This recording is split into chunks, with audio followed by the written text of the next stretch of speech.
The JP poll came out Sunday. Hurrah.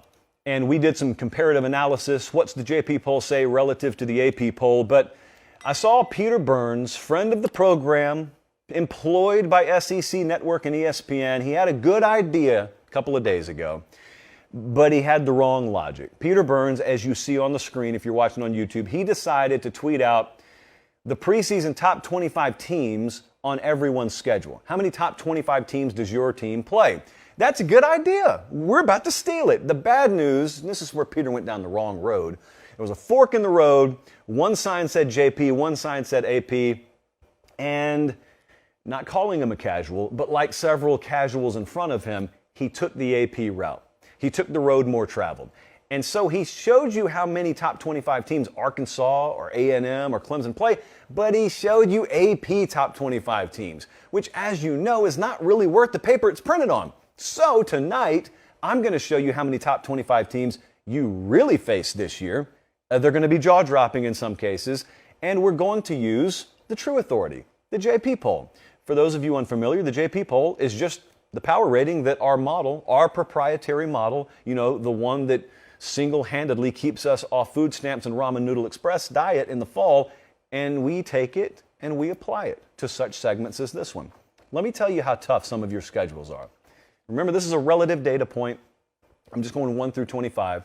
So if you happen to play the 26th, 27th, 28th, and 29th ranked teams in the country, but you don't play anyone in the top 25, yeah, you still got a pretty tough schedule, but it's going to look like you don't play anybody worth anything because you have 0 top 25 games. So it's a relative data point, but a data point nonetheless. There are 2 teams. Before we show you the graphic, I just want to hit the pause button for Director Colin in there. Before I show you this graphic, who do you think plays the toughest schedule in the country? Because there are 2 teams that play 8 of my preseason top 25 teams on their schedule. That is ridiculous. Who are they? Well, they're in the same division, as it turns out. One of them is Mississippi State. The other one is Auburn. They both play 8 preseason top 25 teams. Should be illegal, certainly in their states, and should be illegal everywhere. So the other day, you see we've got Auburn 23rd. This is the first time I've showed you who's ranked beyond the top 20. Auburn is our 23rd ranked team in the country. Let me do a little exercise with you here.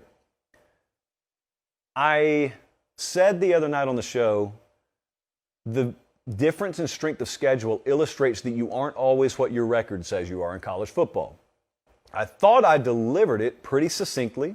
I thought I articulated the point pretty well.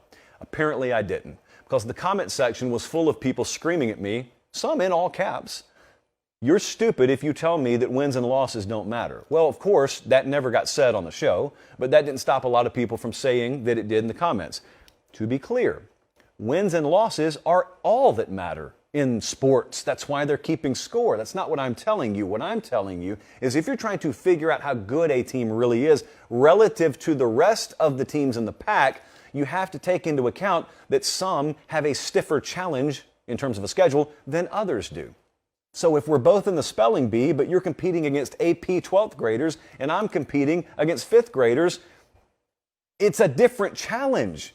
I may still be smarter than you, but it's not because of the challenge that I faced relative to the challenge you faced. So we try and be fair with that, and I try and say, hey, it's possible for some of these teams to lose multiple games, but still be a top 25 team. Enter the Auburn Tigers. Auburn plays 8 of my top 25 teams in the country this year. So the JP poll says Auburn is the 23rd best team in the country. Here's how wild this is. And here's why power ratings are way different than any ranking system. If everything were to verify, the entirety of the JP poll just ends up being dead on the money. That means Auburn would theoretically go, 5-7, and they would be the 23rd best team in the country. How's that possible? How can you lose 7 games and go top 25 still? Well, that's how. Because the JP poll is sitting here telling you they're the 23rd best team in the country. They play 7 teams ranked above them and 1 just behind them, still in the top 25. So that is where the power rating world differs from the ranking world. That's how, for example, Nebraska could be 3-9 last year, but in the odds-making community, you know, the Vegas power polls and our power rating, we still had them, I think, top 30, even at the end of the year. It's because they just kept losing close games. Oh, it matters in the Big Ten standings, but in a forward-thinking model, where we're trying to be predictive instead of reactive, you don't get knocked as much as you would if you were losing 49-7 every week. All right, there's a next tier. So Auburn and Mississippi State, the toughest schedules in the country according to the JP poll. Then there are 5 teams that have 7 opponents in the top 25. There's a theme here. See if you can catch it. Those teams are Alabama, Texas A&M, Arkansas, Ole Miss, and LSU. Quiz! What do those teams have in common? Yes, friends, they all reside in the SEC West. I know what's coming, and I love when you guys comment on the videos, but let me save you some time. Colin, the mic's about to pop, so just get ready for it. I'm going to save you some time. In the interest of saving you time, I'm going to make your allegation for you. SEC bias. The model has implicit SEC bias. You yelled it through me at the computer. But friends, I want to remind you just that. You're yelling at a computer. That computer has no clue what the SEC is. It just sees a bunch of numbers. There is no SEC bias as much as there is just a lot of really good competition in the SEC West this year. We got every one of the teams ranked in the top 25. The entire division power rates inside the top 25. You would see that is closely reflected in any kind of odds-making community power rating too. So when you see point spreads come out, I think you might even be alarmed at how tight the point spreads would be. If you could see a hypothetical Mississippi State versus matchup or an Auburn versus matchup, and you took some of your higher rated teams in other conferences, they may be dogs to Mississippi State.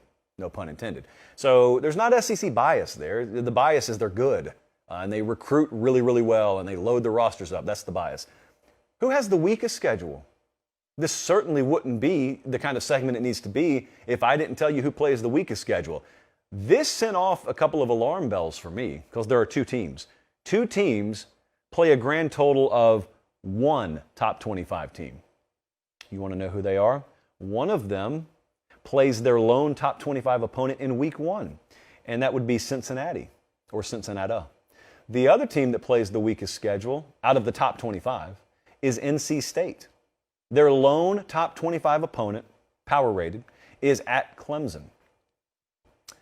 So what do I make of that? Are we even playing the same sport when I am competing for the same championship as you, and I got the casuals over here telling me you are what your record says you are, and I'm going to face 1 top 25 opponent, and you're going to face 8 of them? I love that world if I'm the one playing the 1 top 25 opponent. NC State's lone top 25 opponent is at Clemson, by the way. So we're looking right now, Utah's in there as well. So there were 3 of them. Utah's lone top 25 game. Jesse's at USC? Yes, so their lone top 25 games against USC. So there are actually 3 of them. Point being, 2 of those 3 teams are really seriously in the playoff conversation in the preseason.